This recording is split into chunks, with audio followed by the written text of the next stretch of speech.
You think you've seen the worst this job has to offer. Car wrecks, shootings, homes where parents cook meth while their kids sleep in dog beds. But nothing could have prepared me for what I found that night. It was January 14th, 2018, a Sunday night. I'd been with the Riverside County Sheriff's Department for 9 years at that point. I was working patrol, running standard calls, a domestic, traffic stop, stolen bike. Then, dispatch radioed in something strange, a 911 hang-up. Juvenile female said her siblings were chained up in the house, and then the call dropped. The address was on Muir Woods Road, standard suburban development, beige stucco homes, trimmed lawns, Christmas lights still up. From the outside, nothing looked off, but as I rolled up, my gut turned. I learned to trust that feeling in this job. I was first on scene. The girl was standing down the block from the house, waving with both hands. Skinny, long brown hair, no jacket, even though it was cold as hell out that night.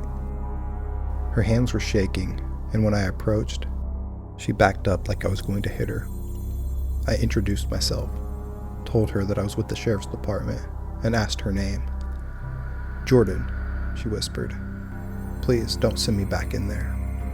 Her clothes were filthy. Her teeth were, God, I'll never forget that, rotten, like something out of a nightmare. But it wasn't just the appearance, it was the way she spoke, like she'd never been allowed to talk before, like every word was a risk. I'd asked her what she meant by chained. My brothers and sisters, they're tied to the bed with chains and padlocks. How many? She looked around, counting in her head like she was solving a math problem. There's 13 of us, but 2 are adults now. She pulled a cheap cell phone from her pocket, showed me the photos, blurry shots of a dim room. You could see a bedpost and a child's wrist chained to it. You could see the bruises. I'd called for backup immediately. Sergeant Collins arrived 5 minutes later. We had enough case to force entry, so we went in with our weapons ready. The house reeked like garbage, feces, unwashed bodies, that kind of smell that hits you in the throat. We cleared each room carefully, but there was barely anything to clear. No furniture, just piles of trash, stained carpets, blacked out windows. In one of the back rooms, we found them. 2 girls, 1 boy, chained to beds. They weren't fighting, weren't crying. They looked up at us with eyes so hollow, it made my skin crawl. The youngest couldn't have been 10, malnourished, sunken cheeks, arms like broomsticks. Another child, maybe 12, just stood in the hallway like she didn't understand what was happening, like she didn't know what we were. Every room had locks on the outside. We kept finding more kids, teens who looked like they were 8, adults who looked like they were kids. They were polite, almost robotically so. They said sir and ma'am in voices barely above a whisper. None of them asked for help. I didn't think they knew how. The parents, David and Louise Turpin, were standing in the kitchen when we found them, calm, confused. David tried to ask if we had a warrant, and Louise kept trying to smooth her hair down. "We're a good Christian family," she said. "We homeschool." I remember Colin saying, "You homeschool 13 kids in filth and chains?" Louise didn't answer. She just smiled like she was posing for a photo. We separated the kids immediately. EMS was called. Every single child showed signs of severe malnourishment. Some were anemic. Most were underdeveloped physically and mentally. They didn't know what the police officers were. They didn't know what medicine was, and one asked if we were going to punish them for for stealing food. They thought it was their fault. That's what broke me. Later that night, I sat with Jordan while detectives took statements. She was 17, but she looked 11. Said she'd been planning to escape for over 2 years. 2 years. She hadn't seen a doctor in her entire life, had never been to a real school. She said her and her siblings were only allowed to shower once a year. If they took food without permission, they were chained to the beds for weeks. No TV, no books, and no human interaction beyond their siblings and their parents, who ruled over them like a cult. She didn't even know what police meant when she dialed 911. She saw it on a movie once. She said she had to look it up on an old phone she'd found in the house. You want to know what courage is? It's a starving girl, raised in hell, risking everything to crawl out of a window and save 12 other lives. The media exploded when it broke. House of Horrors, they called it. The Turpins were arrested on multiple counts of torture, false imprisonment, child abuse, and more. During the trial, we learned even more disgusting details. How they kept food from the kids, taunted them with pies they couldn't eat, let them waste away in filthy rooms while they feasted. Both were sentenced to life in prison. It felt good, but it wasn't enough. There's one thing that haunts me more than anything. A week after the rescue, I ran into one of the nurses that treated the children. She told me something that made my stomach drop. She said one of the older kids kept asking if she was bad. Not if the parents were bad, not what could happen next, just if she was bad. Because bad kids get punished. We do our best in this job. We try to stay detached, to move on. But there are things you don't unsee. That house, those children, the way Jordan flinched every time someone raised their voice. People ask what's the worst thing I've ever seen. They expect car crashes or a murder scene. But this was evil by slow erosion. Years of silence, control, and suffering, hidden behind beige siding and smiles and Christmas cards. I still patrol that area sometimes. The house is gone, bulldozed, but sometimes I catch a glimpse of a windowless home or a front yard with toys that never move, and I wonder, what else are we missing? Because that house on Muir Road was quiet, too quiet, and almost let 13 kids die.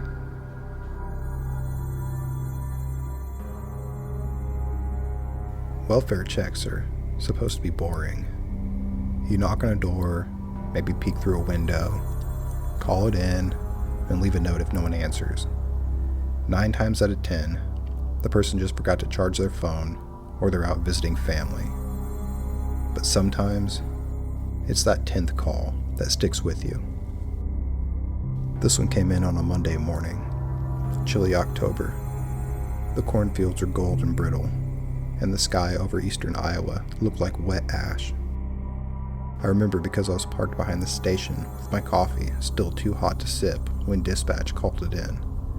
Deputy Alden, respond to a welfare check. Caller is a daughter in San Francisco. Says she hasn't heard from her mom in 3 days. No return texts, no calls. The name was Margaret Wilkins. She lived alone, about 15 miles out of town, at an old family farm off of County Road 11. Her husband passed 3 years ago. No one local had seen her in a few days. Her daughter said Margaret always called every Sunday morning without fail. But this week, silence. I radioed in that I was en route and headed out. The Wilkins place sat on 42 acres, cornfield in the front and a hardwood forest in the back. It was a 2-story farmhouse, weathered but well kept, with a red barn that leaned a little too far to the west. The gravel driveway was empty. That was the first thing that felt wrong. She had a dark green Buick she never went anywhere without. Doctor, grocery, Sunday to church, and now it was gone. The second thing was the garage door. It was open, but just about a foot, like someone had tried to close it in a hurry. I stepped out of the cruiser and called out her name. No answer. I knocked on the front door. Nothing. I walked around the side and peeked through a kitchen window. All of the lights were off, but I could see a cup on the counter, a half-eaten apple pie on the stove. Nothing broken, nothing obvious, just stillness. I called for backup before going in, standard protocol when something doesn't sit right. 10 minutes later, Deputy Ray Wilson pulled up. We tried the front door again. It was locked. Ray checked the barn while I jimmied the back door open with a crowbar. The deadbolt gave. We stepped inside. It was cold. It smelled like old bread and mothballs. The house was quite eerie. No humming fridge, no ticking clock, just the sounds of our boots on the old linoleum. I swept the kitchen while Ray went upstairs. I called out again. "Miss Wilkins?" Nothing. The living room was tidy. Knitted blankets on the recliner, Bible opened on the coffee table, remote on the armchair, and the TV was off. I walked slowly down the hallway toward the back bedroom. With each step, the air got heavier. I didn't need to open the door, but I knew what I'd find. But I did, and the smell hit me like a wall. Rot, decay, that sickly, sweet tang that means one thing: death. She was laying in bed, still in her nightgown, gray hair fanned across her pillow. Her hands folded on her chest like she had been posed. But the thing that told me that this wasn't natural, the thing that made my blood freeze, was the bruising around her neck. Deep, ugly, the kind you don't get from just falling asleep and not waking up. I stepped back into the hallway and radioed for Ray. "Bedroom, rear hallway. We've got a DOA. Possible homicide." I still remember the exact words that came out of my mouth. We sealed the house, called the coroner. CSU came out. They'd bagged the bedding, took prints off the doorknob, and photographed everything. There was no sign of forced entry, no broken windows, no sign of a struggle. It was clean. Too clean. Like someone had taken their time. But there was no car, no recent calls on her landline, and no footprints outside because it had rained 2 nights before. The case went cold quick, until the next week. A man named Henry Carlson walked into the station around noon. He was a deacon at Margaret's church and said he had been given permission to deer hunt on the property every season for the last decade. "I heard what happened," he said, hat in hand. "God bless her soul." Then he said something that made all of us sit up straight. "I have trail cams set along the driveway and near the deer blinds. Thought maybe, if anyone came or went, well, you boys should see." He handed me a camo duffel bag. Inside were 4 SD cards and 2 Bushnell trail cams. We didn't waste time. The first card showed the usual: deer, raccoon, few coyotes. The second card, that's where we found him. 1:42 a.m. on Saturday. A man in a hoodie walked up the gravel drive of the house. He had a flashlight in one hand, keys in the other. And the camera caught a good look at his face as he passed. We ran it through facial recognition, cross-checked with the DMV records. His name? Eric Wilkins, Margaret's son. Turns out Eric had moved to Oakland years back, trouble with drugs, and arrested twice for possession. He worked under-the-table jobs, never called his mom unless he needed money. We spoke to Margaret's lawyer. That's when the motive came in like a sledgehammer. The farm had been left to Margaret in her husband's will, but only until she had passed. After that, it was set to go to Eric under one condition. Margaret didn't remarry. Well, Margaret had a new boyfriend, a man named Charles Ritter, a retired machinist. He started courting her to church each Sunday. Word around town, she was set to get married to him in the spring, and she'd already started the paperwork to change the will. Eric must have found out. We put a bolo out on Eric Wilkins. He was found 3 days later at a bus station in Council Bluffs trying to buy a ticket under a fake name. He didn't resist. He just looked tired. When we brought him in, he asked for a lawyer right away. Didn't say a word during processing. But the evidence spoke plenty. His phone pinged off a tower 15 minutes from the farm the night of the murder. His fingerprints were on the back door handle, and the most damning of all, the trail cams left near the driveway showed him leaving the house just after 3 a.m., carrying a duffel bag and leaving with Margaret's car. He's in prison now, life without parole. Trial took just 6 months. The jury came back unanimous, but the memory hasn't faded. I still see her bedroom in my sleep. Still the smell, the silence that told me something was wrong. It's the little things that stick. The half-eaten pie on the stove, the open Bible, the quiet. That's the part people don't tell you about when you're becoming a cop. It's not the gunshots or the chases that stay with you. It's the way evil tiptoes through a familiar place, hides behind things like family, comes quiet in the middle of the night with the keys to the front door.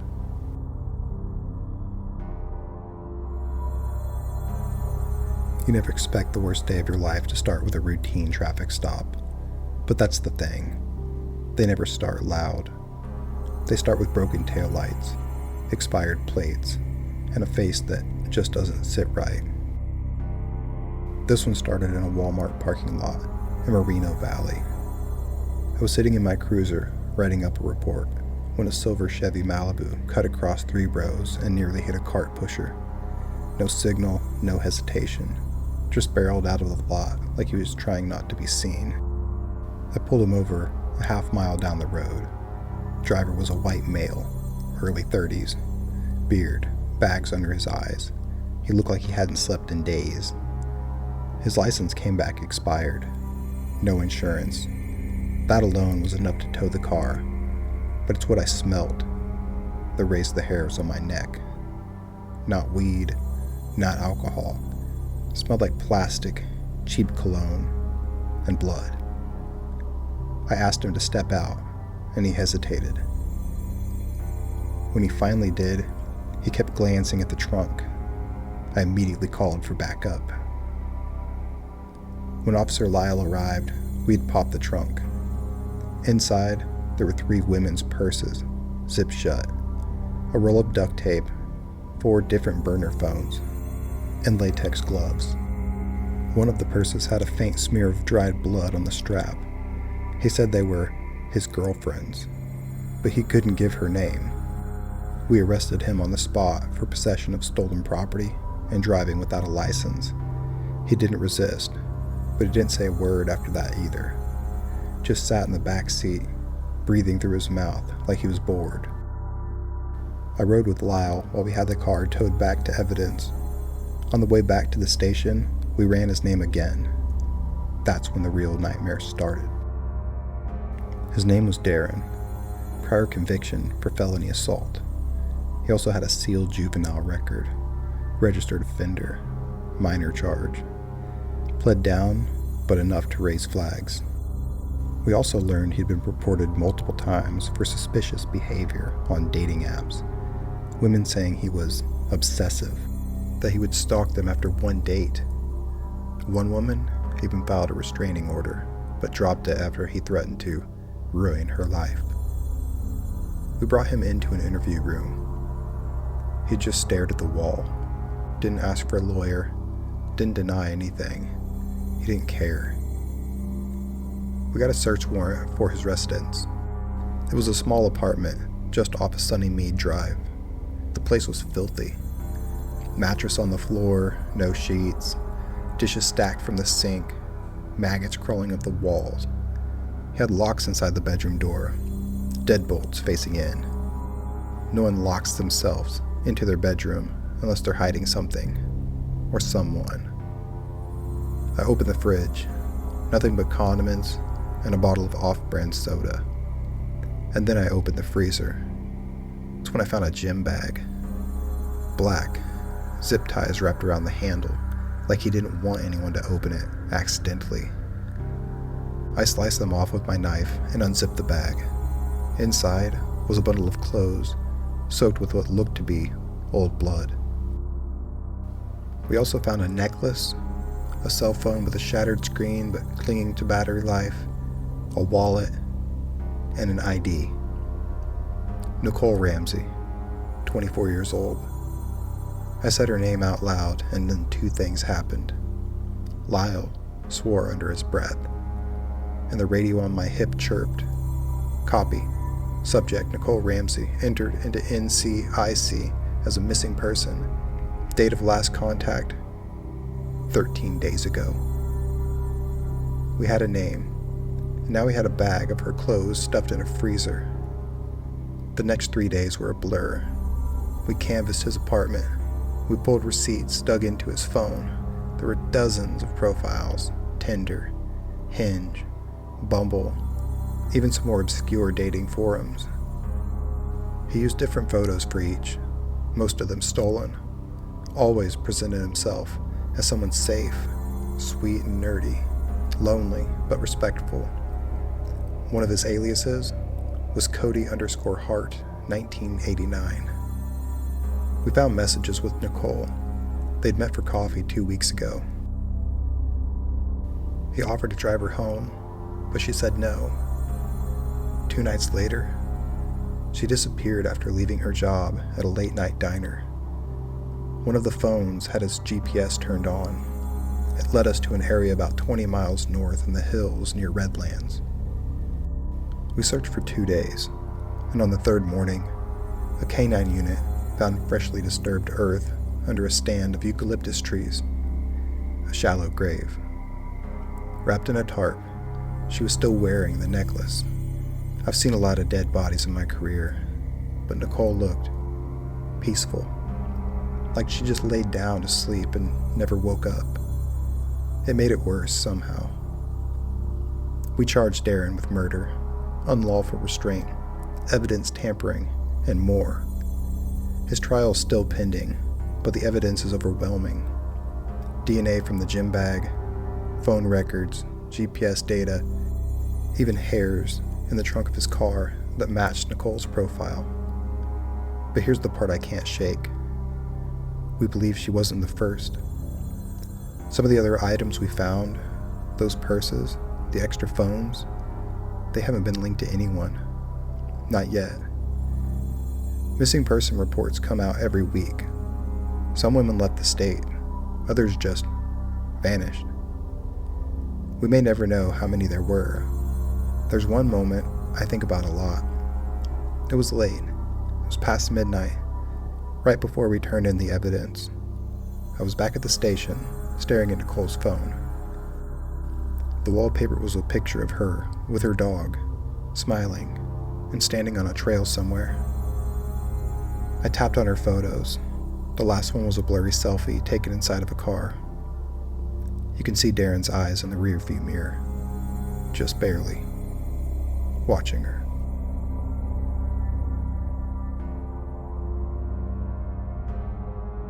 People think the scariest moments in this job come when the sirens are blaring, or when guns are drawn. They don't.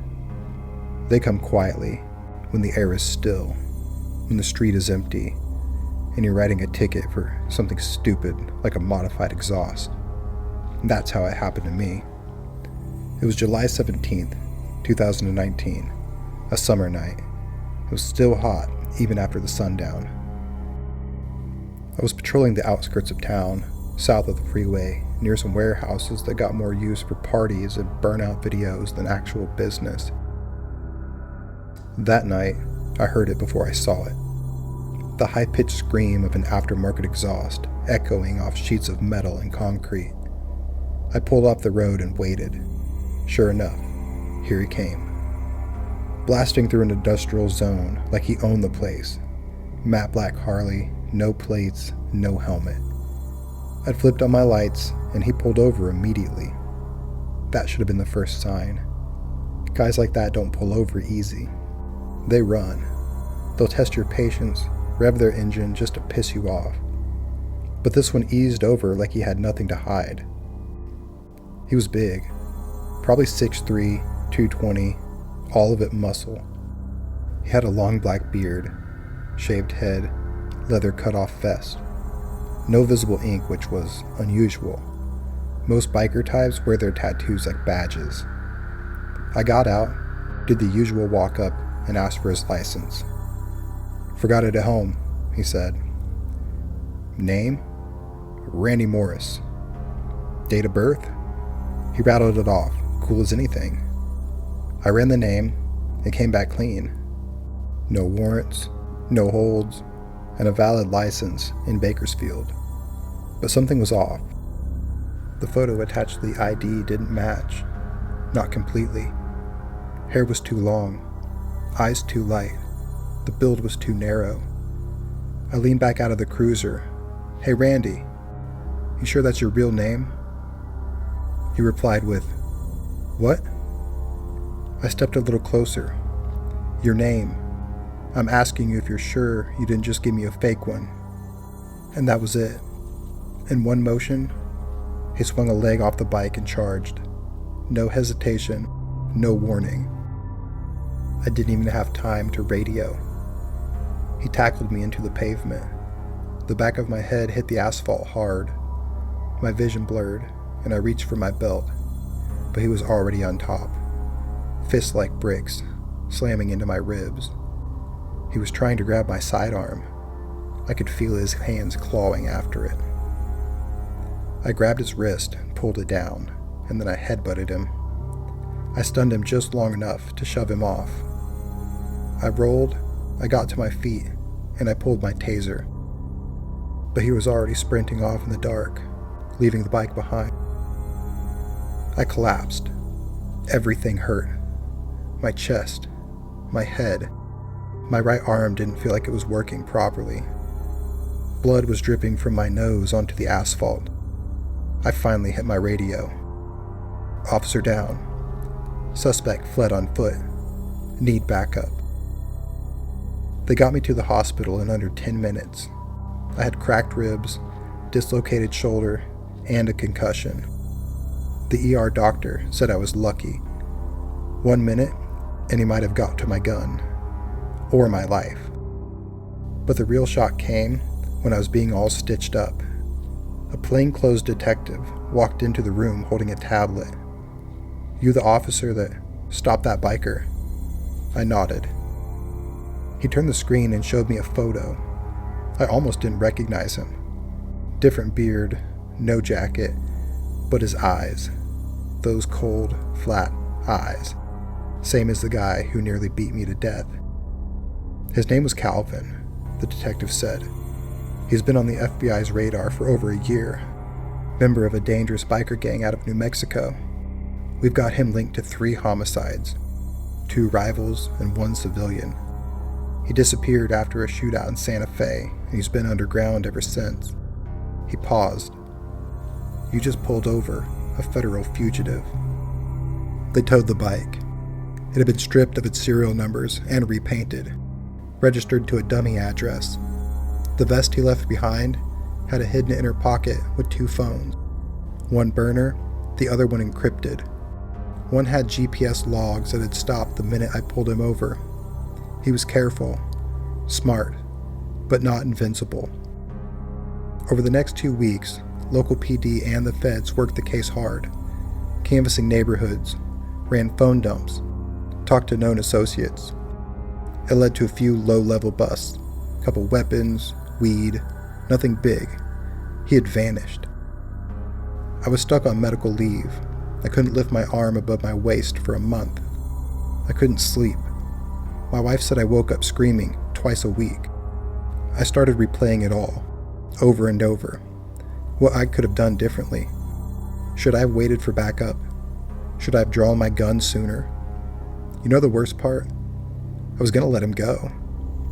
I had the ticket already printed, $115 fine for loud exhaust. I was about 30 seconds away from sending him on his way. The news ran it for about a week. Officer injured during traffic stop. Suspect at large. They didn't mention the feds, didn't mention the gang ties. But I get it. Don't cause panic and don't tip him off. But I kept reading every article, every missing person report, and any headline with motorcycle or gang. He haunted me. The FBI assigned him a priority number. I saw the alert one day when a friend from another agency showed me the bulletin. Calvin, wanted for questioning and multiple homicides. Suspect is armed, extremely dangerous, believed to be traveling via interstate. They circulated his photo in every precinct from San Diego to Amarillo. Nothing. 2 months passed. Then one night, I got a call from a deputy in Arizona. He was working a stolen car case near Flagstaff when he saw a guy fitting Calvin's description fueling up at a gas station, riding a different Harley, but same build, same eyes. The deputy followed him onto a highway. He had radioed for backup. The guy must have spotted him because he took the next exit. He ditched the bike in a dirt lot and disappeared in the desert on foot. By the time they called in air support, he was long gone. That was 3 years ago. I know he's still out there. They've tied him to a few more cases since. A bartender in Albuquerque beaten unconscious. A biker found stabbed in a ditch outside El Paso wearing the same cut that he was wearing. Nothing definitive and no arrests. Sometimes I wonder what would have happened if I kept my mouth shut that night, let him ride off. He probably would have killed again, but I also wonder what would have happened if he got to my gun. Would he have hesitated? Would I even be here? People see the badge and think we're fearless. We're not. We're just trained to push past the fear. But there's a moment I'll never forget. Just before he ran, when I headbutted him and pushed him off, he looked at me. Not angry, not scared, just disappointed. Like he thought I was too weak to fight. He wasn't running from me. He was running from the world that was closing in. I retired last year, 20 years on the job. I got a little plaque, a handshake, and a pension. But I keep the ticket from that night in my desk drawer, the one with Randy Morris scrawled across the top. It's wrinkled, blood-stained, and still unsigned. And every time I look at it, I remember that evil doesn't always roar with a shotgun and a ski mask. Sometimes it just sits on a motorcycle and smiles when you try to let it go. Don't forget to like and subscribe for more.